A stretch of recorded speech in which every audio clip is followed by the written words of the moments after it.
Well, a lot of questions on the table. The man who can hopefully give us the answers is their chairman in Tony Cochrane. He joins us from the library in the heart of Surfers Paradise. Welcome to you, Tony. And as I said at the top, I look forward to the day when we're ringing you to talk about a finals campaign.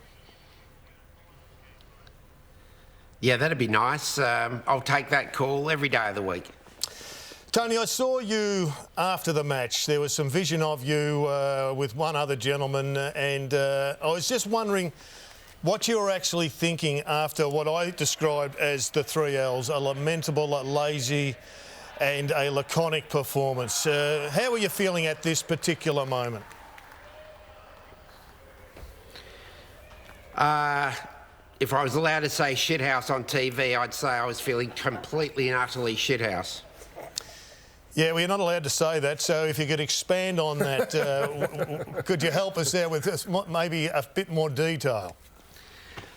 Jared, look, I don't think too many people particularly want to be the president of the Gold Coast Suns. You know, it's not a popular job, and it's the reason why it's not a popular job is because it's a pretty tough job. There's so many variables.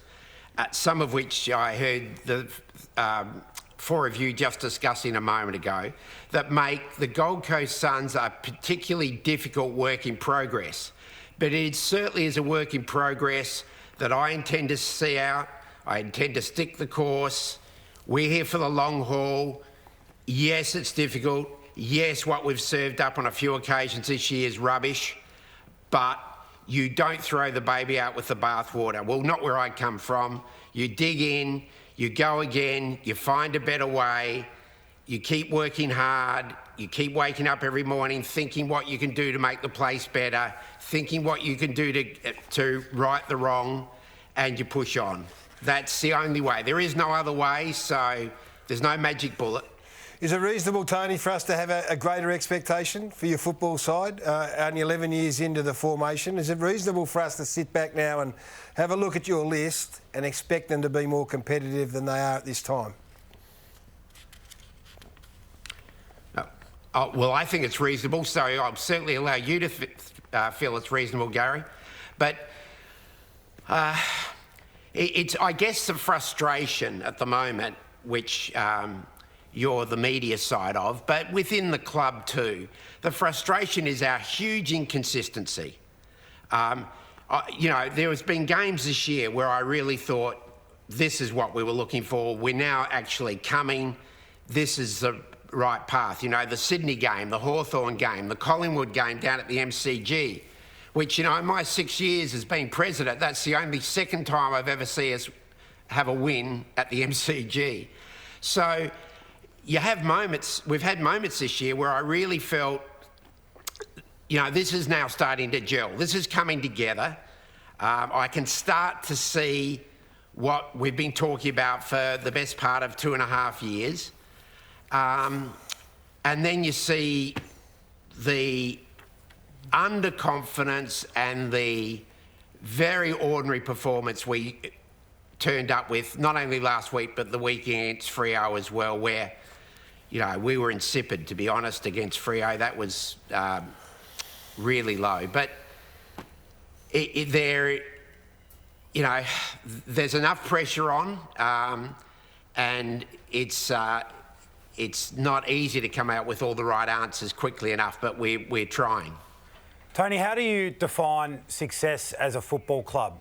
Because you've really got two responsibilities, I guess, and that was the reason for the implementation of the Gold Coast Suns. One is obviously, and this goes for all clubs, to be successful on the field and to win premierships.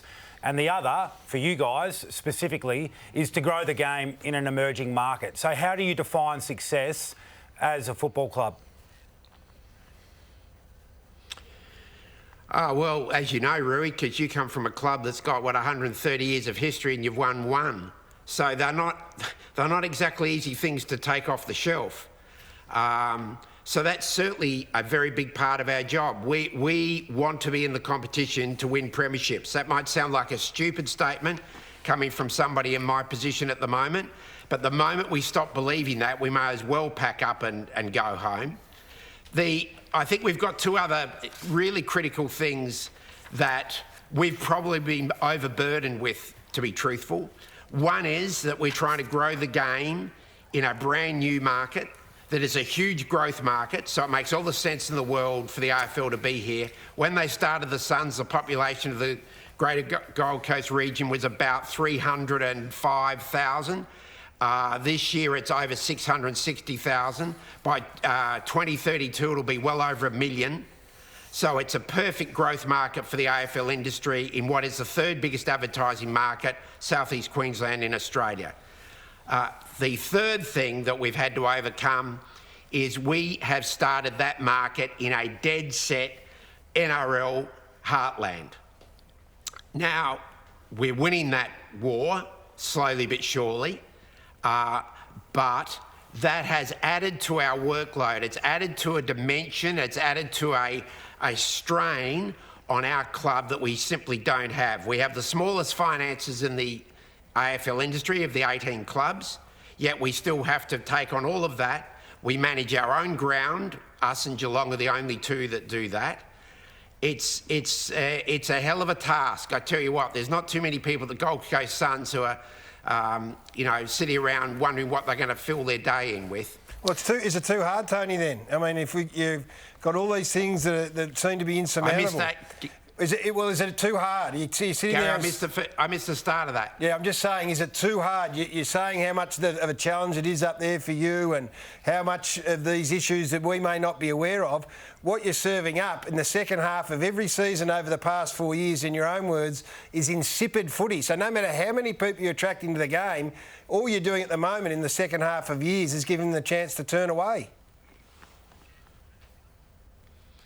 Yeah, well, just because it's too hard, you don't sort of abdicate and walk away. Well, certainly I don't. And I don't believe the people around me, like Mark Evans and people like that, are built of that sort of character. What we have to do is find solutions. We have to try and work out, and we're constantly in review, trying to work out why is this happening? What's causing it? Why do we turn in these performances? What is the playing group thinking? What's causing the lack of confidence all of a sudden? Because there was no lack of confidence when we cleaned up Hawthorn at the SCG barely 3-4 weeks ago.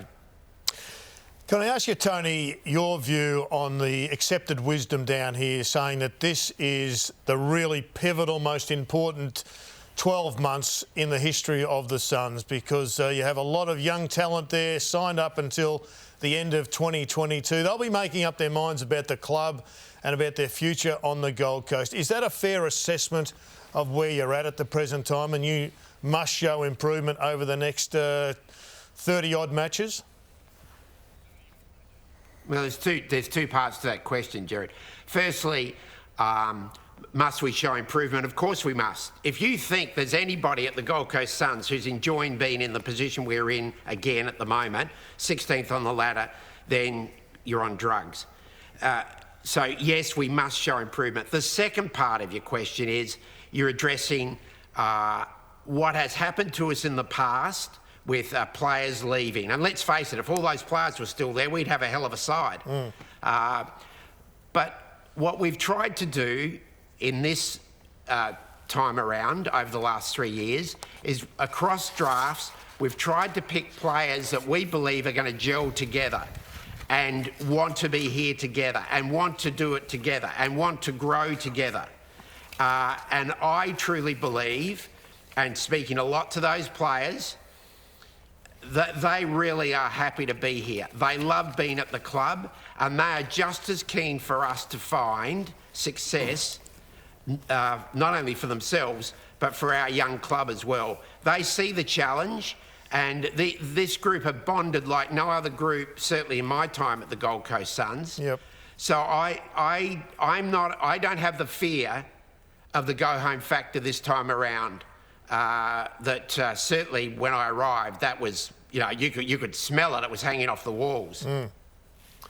Tony, where does the coach and the football department sit in the big scheme of things here? Like, do you fully support the direction they're heading in at the moment? We've heard, not the rhetoric, but we've heard the direction they're going in. But just to defend the second half of the season fade outs year on year on year would be quite difficult.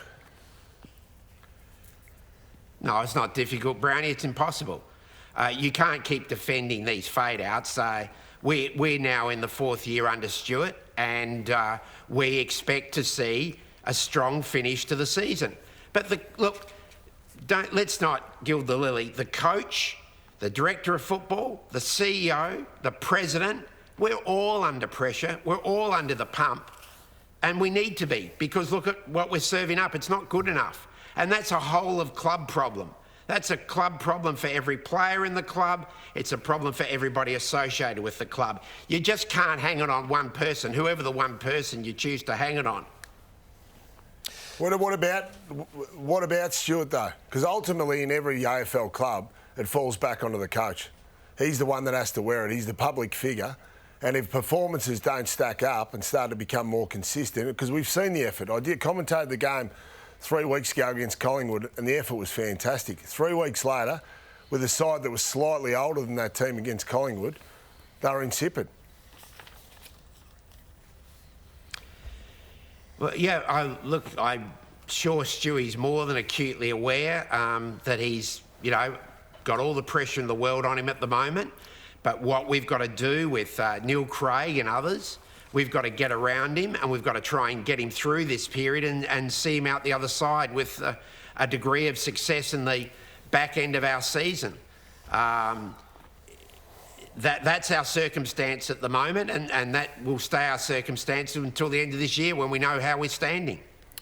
Tony, there are only so many levers, I guess, that you can pull within a short frame of time to be able to turn things around. Clearly, your playing list is one of those, and the key football personnel are the other ones. We've seen one coach already meet his demise this year. There are coaches all around the competition that are under pressure.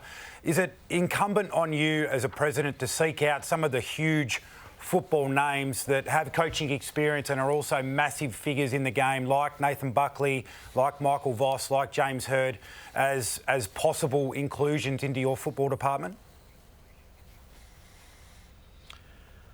We'll look at anything. Mark Evans is a very talented football manager. He happens to be the CEO, but, you all know Mark's background at Hawthorn. So Mark and I probably drive the guy nuts, to be truthful, but Mark and I speak a lot. And, if we could find somebody of the calibre that you're talking who was prepared to come on board and help us in some fashion or form, of course we'll consider that. We're not up here kidding ourselves. We're not up here believing it's all blue sky. We're up here, everybody's in the rowboat, rowing as hard as they can, and if we can find somebody with great ability, a real senior person to come up and help us, and indeed we can find the money to do it, because, here's another good example. So the salary cap this year's dropped by $3 million. We still can't afford this year's salary cap. So, we don't have a lot of levers to pull, and the levers that are there, a lot of them have got soap all over them. So this is a very tricky balancing act. Do you think that the Suns, Tony, should be treated differently to other clubs? And given your circumstances, do you think that Gil McLachlan and Steve Hocking should provide extra funding in the soft cap for additional assistance? Because I don't think you're going to get any support for extra draft picks. They've been done, they've been dusted. Yeah, and can I just say that we are immensely happy with, our drafting over the last 2 or 3 seasons, and there's no point loading us up with more young kids. I mean, that is not going to solve this problem, guys. We need some senior people, and certainly if we had some additional, we have to fund one of the biggest academies in Australia. It's Northern Queensland and Darwin. It's not exactly around the corner. It's not like jumping in the car and taking a couple of guys up to Ballarat to watch a training session. So this is a very expensive academy to fund, that we try and fund mainly out of our own money. Maybe if we were given a 5-year funding of the academy zone, and that didn't have to come out of our consolidated funds, that would free up a bit of money so that we could afford to do some sensible things around the football department. By your own admission. Things like that. I mean, it's no good half-baking us. It's no good half-baking us. I've been on this tangent now for as long as you've known me. No, I understand that, and I think it needs to be addressed. But you are the masters of your own playing list, and forever it seems that you keep on being the youngest side in the AFL. Why aren't the list managers being challenged to provide a little bit more senior experience in and around these young kids? Well, I think they're being challenged all the time. Regrettably, and I won't name names, but you know, we were very hopeful at the end of last season that we were going to pull a couple of very senior people to our club who we had our eye well and truly on, and for reasons best known to them, they changed their mind at the last moment and didn't join the party. So we have to keep working at that. We have to keep improving. We have to keep trying to find reasons and causes as to why they would join the Gold Coast Suns. But again, this is not a simple, straightforward exercise when you're in a brand new market. You're a young club, you've got 10 years of history, and we continually get barraged with this kind of what I call high-level analysis criticism that never happened to so many clubs, because back in its time, you know, what did it take Hawthorn? 40 years to make finals, but you didn't have this sort of weekly scrutiny of the media to ask Hawthorn every, you know, 4th or 5th month, why are they taking so long? I think that's a reasonable point, given you're in your 11th year. I was wondering, did you watch the football in Tasmania yesterday, and did it fill your heart with joy to see so many people down celebrating a great game of footy in a footy heartland? Okay, well, let's address the elephant in the room, shall we? Firstly, if you actually listen to my commentary, it's not aimed at Tasmania. My commentary is, and I'm living proof of it, I'll open up my books, Brownie, you can come up and have a look. The AFL as an industry cannot afford a 19th franchise. I don't care whether that's franchises in Timbuktu, Tailem Bend or Tasmania. That is my point. Right at this point in time, we've got, I think, 12 of the 18 clubs have significant loans, are significantly in overdraft, or whatever financial cover you want to put on it. So I do not believe that we're in a position at the moment to expand the competition. It's as simple as that. I love the crowd in Tasmania yesterday. I used to take V8s there every year. I know Tasmania very well. Essendon have a massive supporter base right across Australia. Well, we've got Essendon in 6 weeks' time at Metricon. There'll be a massive crowd. Why? Because the Essendon supporters come out in droves. And good luck to them. They're a very successful club with massive supporter base. I'm jealous. I love it. Tony, I wish it was me. Tony, I'm not sure if you're referring to COVID as the reason that you think the game can't afford a 19th licence, but there's a 368-page document that's been put together by the Tasmanian AFL Task Force. I'm not sure if you've read that. If I was a president, I would listen to all of the information. In this case, that's Colin Carter providing a recommendation before I declared my hand. I would think that would just be good business to actually listen to all of the relevant information before I cast judgment. Well, Rui, what I did was I read the initial report, written by a bloke, I might add, who chaired it, who 3 weeks after handing in the report went and joined the board of the Australian Rugby Union. I'm not sure that's kind of the dedication we want in AFL circles. And then I took the time, my time, freely to spend, I think it was nearly an hour and a half in a Zoom meeting with Colin Carter to go through all my comments and all my thoughts about that report with Colin. So I have schooled myself here. I do come with a fairly large business brain when it comes to sport, and that's been my way I've tried to make a quid for 45 years. And I just do not believe that anybody can convince me personally, and I happen to know many other presidents as well, that in the current climate, and what I mean by that is probably the next 3 to 5 years, we could consider expanding the 18-team competition. I'm just not sure you've schooled yourself on the integrity of a man like Brett Godfrey, who I've dealt with personally. I think that was a little unfair to cast that aspersion.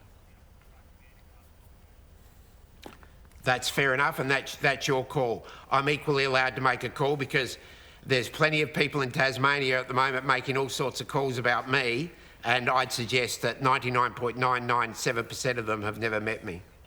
You're going to head down to Tassie and take on the foe this weekend, Tony. Well, Ben Buckley's a fantastic president. Ben is holding a function before the game. He's invited me. I had Ben. I was privileged to host Ben and his executive team to a game at Metricon earlier this year. We go at the Suns. We try and go out of our way to host presidents of every other club and their CEO and their management team. So, of course, I want to do that. Unfortunately, I'm in the same silly boat that a lot of people are in. We are going down on a charter flight, and right at the moment, they haven't got COVID clearance for me to be included in that flight. If they will include me, of course I'm going. I want to go and watch my team. One final one, Tony. You made some commentary about the AFL Grand Final and its location. Do you think it will be over in Perth? I don't have a clue where it'll be. I was just saying that, you know, if Victoria, and I feel so sorry for Victorians, I mean, their period of time in lockdown versus everybody else. I mean, take here on the Gold Coast, we haven't had any lockdown since March of last year. So we've gone, 16 months nearly now without one day of lockdown. So I feel immensely sorry for all my mates down in Victoria. It's a very ordinary situation. And I was just merely pointing out that the AFL probably, if things keep going the way they're going, are going to yet again have to look to move the grand final. And if they did, my comment was, surely it would have to go to South Australia or Perth, and so Adelaide Oval or Optus Stadium, because, you know, you've got to, you move it around. I don't envisage for a second you would have it back up here. We had our chance, so I was just advocating that Perth and Adelaide should get their moment in the sun, and I'm doing that, I guess, as very much an AFL president, not a VFL president. Tony, as always, you've been a magnificent leader. You've stood up for your club, and let's hope the boys show as much fight on the weekend as you're showing on your own couch, on the couch. Thanks, guys. Happy to, and I sincerely hope they put in a cracker this weekend.